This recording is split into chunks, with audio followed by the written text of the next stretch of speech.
అందరికీ నమస్కారం. ఈరోజు ఐబొమ్మ రవికి సంబంధించి పోలీసు యొక్క విచారణలో బయటపడిన ఒక నిజాన్ని మా మిత్రుడు కస్తూరి శ్రీనివాస్ తాను బయట పెట్టినటువంటివి చెక్ చేసిన తర్వాత ఫ్యూజులు ఎగిరిపోయినా. నాకైతే ఇంత హైలీ టాలెంటెడ్ ఏంట్రా బాబు ఈ మనిషి. ఎంతండి అతని వయసు? 2016లో లవ్ మ్యారేజ్, 2021లో విడాకులు, ఇది వచ్చేసి 2025. ఎంత ఉంటాయండి హార్ట్లు ఏముంటాయి? 35 లోపు. వెనకాల చూస్తారు కదా, ఏజ్ ఎంత ఉండొచ్చు? 35 లోపు అంతేనా? అతను వరల్డ్లోని ఎవరికి సాధ్యం కానటువంటి, ఇప్పటివరకు అసలు ఎవరికి రానటువంటి ఆలోచనతో రకంగా అద్భుతం చేశాడు. బట్ ఆ అద్భుతం అన్నది మిస్యూజ్ అయినట్టు అయిపోయింది. అదనని ఈరోజు నాగార్జున వెంకటేష్తో పోలుస్తూ సి కళ్యాణ్ మొన్న ఐబొమ్మ రవిని ఎన్కౌంటర్ చేయమన్నాడే, ఓరిని మనోడు అంటే నిజంగా మాటలు రావట్లేదు నాకు ఇక్కడ. ఏ డైలాగ్ వాడాలి ఏంటని. మనోడు అక్కడ ఒక రకంగా మనోడి చేతిలో ఫూల్ అయ్యాడు. ఇది ఓకే. ఎందుకు ఫూల్ అయ్యాడు ఏంటి అన్నప్పుడు చెప్తా. ముందుగా digital management rights, DMR technology morning మాట్లాడుకున్నాను చూసారా. అదేంటంటే, నేను ఇంట్లో ఉన్నా, నేను ఓటీటీ ప్లాట్ఫామ్ ఓనర్ని, నేను ఒక డిస్ట్రిబ్యూటర్ని, లైక్ సినిమాలు చూసే కొంటానయ్యా అన్న. అప్పుడు నాకు వాళ్ళు ఒక ఫైల్ పంపుతారు. అది ఓపెన్ అవ్వాలంటే నాకు పాస్వర్డ్ కావాలి. ఆ ఫైల్ ఏంటంటే సినిమా, రిలీజ్ కానటువంటి cinema, HD cinema. Hit 3 movie ఉందా, అది అలాగే లీక్ అయింది. మరి కాసేపులో హిట్ 3 మూవీ అనగా ఐబొమ్మలో వచ్చేసింది. కారణం ఇదే. ఈవెన్ అలా సి కళ్యాణ్కి సంబంధించి ఏదైనా సినిమాలో ఉన్నప్పుడు ఈ డిజిటల్ మేనేజ్మెంట్ రైట్స్ సంబంధించేసి మనోడు తీసుకొని ఉంటాడు. దాంతో కళ్యాణ్ పాపం ఆమె బలైపోయి ఉంటాడు. దానివల్ల ఆ ఫ్రస్ట్రేషన్లో ఎన్కౌంటర్ చేయమని చెప్పాడు. ఈ పాస్వర్డ్లు అన్నవి ఈజీగా ఉండి కొన్ని ఓకే గుర్తిస్తారు. కొన్నిసార్లు సిస్టంలో ఉన్నటువంటి మనుషుల మేనేజెస్ కూడా మనోడు హ్యాండిల్ చేసాడంట. డిజిటల్ మేనేజ్మెంట్ రైట్స్ విషయంలో మనోడు తోపు ఇంట్రెస్ట్లో ఉన్న వాళ్ళని ఫూల్స్ చేసి పడేశాడు. నేను మరలా ఇతను సపోర్ట్ అంటలేదయ్యా. ఇండస్ట్రీలో ఉన్న వాళ్ళంతా పాపం 100 కోట్లు 1000 కోట్ల సినిమాలు తీశారు. రిలీజ్ అవ్వకముందు ఇలా వేరేవాడి చేతిలోకి వెళ్ళిందంటే నరకం కదండి పాపం వాళ్ళకి. ఆలోచించండి ఒకసారి. ఓటీటీ విషయానికి వస్తా, అది కూడా మాట్లాడదాం. రిలీజ్ కానటువంటి సినిమాని తస్కరించడం అనేది అది అసలు ఘోరాతి ఘోరం. అసలు అది క్షమించరానిది అనమాట. ఈ విషయంలో నా సపోర్ట్ అయితే ఇండస్ట్రీకి. ఓకే, నెక్స్ట్ సినిమా రిలీజ్ అయిన తర్వాత అడ్డదిడ్డంగా టికెట్ రేట్లు, అడ్డదిడ్డంగా థియేటర్లో వచ్చేసి ఆ ఛార్జీ ఈ ఛార్జీ అది ఇది. ఈ విషయంలో జర్నలిస్టులు చెప్పకూడదు, ఒక కామన్ మ్యాన్ కూడా ఇప్పుడు చెప్పలేని పరిస్థితి. ఇప్పుడు ప్రజలంతా ఏదైతే అంటున్నారో, ఎవరు కరెక్ట్ అయితే అంటున్నారో ఇంకా అదే కరెక్ట్ అని అనాలి. ఎందుకు? భారీగా దోపిడి కదా, నిలువు దోపిడి కదా. అండ్ సినిమా బాగుంటే ప్రేక్షకుడు మళ్ళీ మళ్ళీ వస్తాడు. నువ్వు పనికిమాలిన సినిమా తీసి అడ్డదిన టికెట్ రేట్లు పెంచి అండ్ థియేటర్కి వెళ్ళిన వాళ్ళ మీద వచ్చేసి పాప్కార్న్ రేట్లు, ఆ రేట్లు, ఈ రేట్లు సాగుకొడుతూ ఉంటే ఎవరు మాత్రం ఇంకా పైరసీని ఎంకరేజ్ చేయకుండా ఉంటారు. అదైందా. ఇక నెక్స్ట్ ఓటీటీలకు ఇచ్చారు. ఓటీటీలకు సంబంధించి నా దగ్గర అన్ని ప్లాట్ఫామ్స్, అన్ని ఓటీటీ ప్లాట్ఫామ్స్ సబ్స్క్రిప్షన్ నాకు. కానీ అవునన్నా కాదని ఒప్పుకుంటున్నా ఈ మాట. ఒకనొక మూమెంట్లో ఈ ఐబొమ్మలోనే ఏ పెట్టెడ్ ఏంటని చూసుకొని చెక్ చేసుకున్న సందర్భాలు ఉన్నాయి. ఎందుకు? అసలు ఆ ఏ ఓటీటీలో ఏముందో క్లారిటీ ఉండేది కాదు. అండ్ ఆ ఓపెన్ చేస్తున్నామో యాడ్లు రావడం మొదలైంది ఈ మధ్య. అది ఇంకా దరిద్రం. దాంతో G5 వదిలేసాను, ఆహా వదిలేసాను, తర్వాత సన్ నెక్స్ట్ వదిలేసాను, ఇంకోటి అంతే. ఈ 3 సబ్స్క్రిప్షన్లు వదిలేసాను. నేను వద్దనుకున్నా. నా దగ్గర నెట్ఫ్లిక్స్, అమెజాను, జియో హాట్స్టారు, తర్వాత సోనీ లైవ్ ఇవి ఉన్నాయి.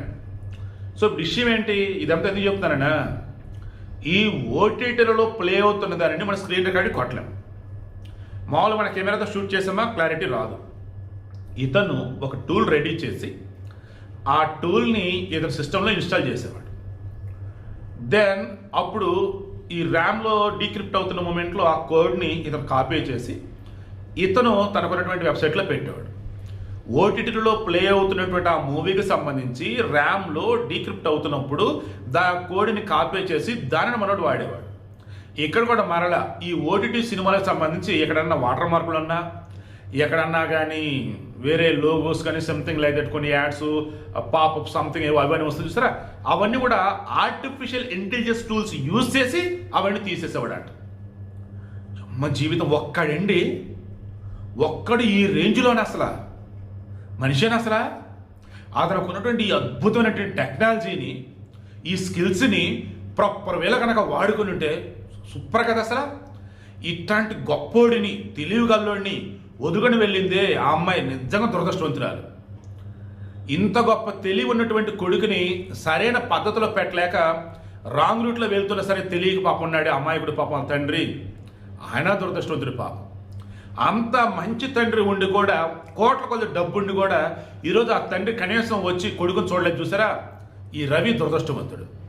ఇంత టాలెంట్ ఉన్నటువంటి రవి దాన్ని సక్రమంగా వాడుకోలేకపోయాడు. కోట్లు డబ్బు వస్తున్న దాంతో మనస్ఫూర్తి ఎంజాయ్ చేయలేకపోయాడు. అవసరం రవి దురదృష్టవంతుడు. ఇలా చెప్పాల్సి వస్తే రవిని పెళ్లి చేసుకున్నటువంటి ఆ అమ్మాయి ఫస్ట్ అదృష్టవంతురాలు. బాగా సంపాదిస్తూ ఉన్న చుట్టుపక్కల వాళ్ళ మాటలు విని, అమ్మ నాన్న మాటలు విని ఇట్లాంటి మంచోడిని దూరం పెట్టుకున్నటువంటి ఆ పిల్ల, మరి ఆమె మనిషి నాకు అర్థం కావట్లేదు. ఓవరాల్ ఈ మొత్తం ఎపిసోడ్లో మరలా చెప్తా చూడండి, రవికి ఉన్నటువంటి టాలెంట్ వరల్డ్ అసలు ఎంతవరకు ఎవరు అసలు అటువంటిది వాడలేదట. ఒక టూల్ని ఇన్స్టాల్ చేసి దాని త్రూ మొత్తాన్ని కూడా ఈ ఓటీటీ ప్లాట్ఫామ్స్ దాన్ని మొత్తం అదే క్లారిటీతో డౌన్లోడ్ ఇచ్చారు, కాపీ చేసి మళ్ళీ అప్లోడ్ చేసుకోవటం, మళ్ళీ అందులో వాటర్ మార్కెట్ మొత్తం మొత్తం కూడా ఎరేజ్ చేయటం, అండ్ డిజిటల్ మేనేజ్మెంట్ రైట్స్తో వచ్చేసి సినిమా రిలీజ్ అవ్వకముందే దాన్ని తీసుకోవటం. మొత్తం ఇతని దగ్గర వచ్చేసి ఒక్కొక్క హార్డ్ డిస్క్లో 6 TBల కెపాసిటీ, అలా 17 హార్డ్ డిస్క్లోనే 16 హార్డ్ డిస్క్ మొత్తం ఫుల్గా సినిమాలు. ఒక్కొక్క దానిలో మినిమం 4,000 సినిమాలు అంట. అలా 16 64,000 సినిమాలు. ఏంటంటే బాబు అసలు ఓ రకంగా ప్రపంచంలో నాది ఇటువంటి వాడు ఇంకోటి రాలేడు, ఉన్నాడు అక్కడే ఇంకితను. ఇంత టాలెంట్ ఈ రవిది. పోలీసుల విచారణలో అసలు పోలీసులు షాక్ అంట, అసలు ఇవ్వడు రా వీడు, మనం పట్టుకున్న మామూలుడు కాదురా బాబు అని చెప్పేసి. చూస్తానికి చిన్నోడు, 30 సంవత్సరాల లోపుడు, కానీ ఓ సామ్రాజ్యం ఉంది అతను వెనక. సామ్రాజ్యం అంటే కొత్త ప్రపంచం ఉంది అతను వెనక. కమింగ్ టు ఈ నాగార్జున, వెంకటేశ్వర సినీ నిర్మాతలు ఎవరైతున్నారు, మీరు సినిమా ఖర్చు పెడుతున్నది ఎంత, గవర్నమెంట్కి చెప్పి టికెట్ రేట్లు పెంచడానికి మీరు చెప్తున్నది ఎంత, జిఎస్టీ దగ్గర మీరు కడుతున్నది ఎంత, మీకు వస్తున్నది ఎంత, ఈ సినిమాని సంచి మీరు పెడుతున్న ఖర్చు ఎంత చూపిస్తుంది ఎంత, ఐటీ మీరు కడుతుంది ఎంత చూపిస్తుంది ఎంత, మీ దగ్గర ఉన్నది ఎంత. ఇవన్నీ ఒక ఎత్తు అయితే, ఇప్పుడు మీ స్టూడియోలకు సంబంధించి వర్క్ పర్మిషన్ వచ్చేసి ఎన్ని అడుగులకు ఉంది, మీరు అసలు ఎంత కడుతున్నారు. అన్నపూర్ణ స్టూడియోకి నేను ఇందాక చెక్ చేశాను, షాక్ నేనైతే. 192,000 అడుగుల స్పేస్లో వాళ్ళు షూటింగ్లు చేసుకుంటూ వర్క్ వాడుకుంటూ ఉంటే 8,100 9,000 అడుగులకు మాత్రమే వాళ్ళు ట్యాక్స్ కడుతూ ఉన్నారు. ఎంత? 49,000. కట్టాల్సినంత 11,52,000 అంట అన్నపూర్ణ స్టూడియోస్, నాగార్జునది. కాబట్టి రామన్ స్టూడియోస్ వెంకటేష్ది.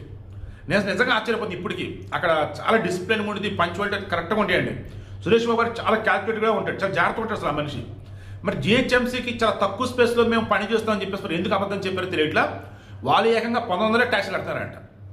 ఏది? ట్రేడ్ లైసెన్స్ దేనికో సంబంధించి. ఆడ వచ్చేసి వాళ్ళకి కట్టాల్సింది 1,90,000 అంట. ఇంకో దానిలో చెక్ చేస్తే 2,70,000 కట్టాల్సి ఉంటే 7,100 కడతాను చెప్పి అదొకటి మళ్ళీ. సో రామ స్టూడియో కానీ అన్నపూర్ణ స్టూడియో కానీ అసలు వాళ్ళకేం కరువు అండి డబ్బులకి, కోట్లు కదా, మళ్ళీ సినిమాలో హీరోలు కదా. కానీ ఏంటి ఈరోజు వాళ్ళు అందరి మంది అడ్డంగా దొరికిపోయారు, అందరి మంది అడ్డంగా ఫుల్ అయిపోయారు. అబద్ధం చెప్పి మోసం చేసి కదా ఈరోజు వారు రకంగా గవర్నమెంట్ కట్టాల్సిన ట్యాక్స్ కట్టకుండా కోట్లు డబ్బు సంపాదిస్తూ మరి మీరు చేస్తున్న మోసం కాదా? రవి అనేవాడు వాడి ఎదుగుదల కోసం వాడేదో చేసుకొని ఈ సినిమాల ద్వారా వాడికి వస్తుంది 20% అయితే, బయట బెట్టింగ్ యాప్ల ద్వారా వస్తుంది 80% అయితే, దాంతో వాడు బతుకుతున్నాడు. అండ్ అది కూడా మరలా ఎవరిని బతికిస్తున్నాడు? పేద బడుగు బలహీన వర్గాలు, డబ్బున్న వాళ్ళలో కూడా థియేటర్కి వెళ్ళినటువంటి వాళ్ళకి ఫ్రీగా సినిమా చూస్తుంటే హెచ్డీ క్వాలిటీ సినిమా చూపిస్తున్నాడు. అలాంటప్పుడు మాకు రవి హీరో, మీరు కాదు, ప్రభుత్వాన్ని మోసం చేసి మీరు ఎలా హీరోలు అవుతారు? మీరు హీరోలే కాదు, మా హీరో ఐబొమ్మ రవి అని అంటున్నారు. ఈ ఐబొమ్మ రవికి సంబంధించి విచారణ చేస్తున్నప్పుడు నిజంగా పోలీసులు షాక్ అవుతున్నారు. ఇంత టాలెంట్ ఏంట్రా బాబు నువ్వు, ఇంత హైలీ టాలెంట్ ఉంటే మన తెలుగు అని చెప్పేసి. మరి ఇంత హైలీ టాలెంట్ ఉన్న మనిషిని మరి ఎలా వాడుకుంటారు ఏంటో, అతను జైల్లో పెడతాం మాత్రం కరెక్ట్ కాదండి. నేను మరలా చెప్తున్నా, జడ్జి సైతం అతనిని పోలీసుతో పాటు ఉండి పనిచేయాలని చెప్పేసి ఆదేశిస్తే వండర్స్ క్రియేట్ చేయొచ్చు, నో డౌట్.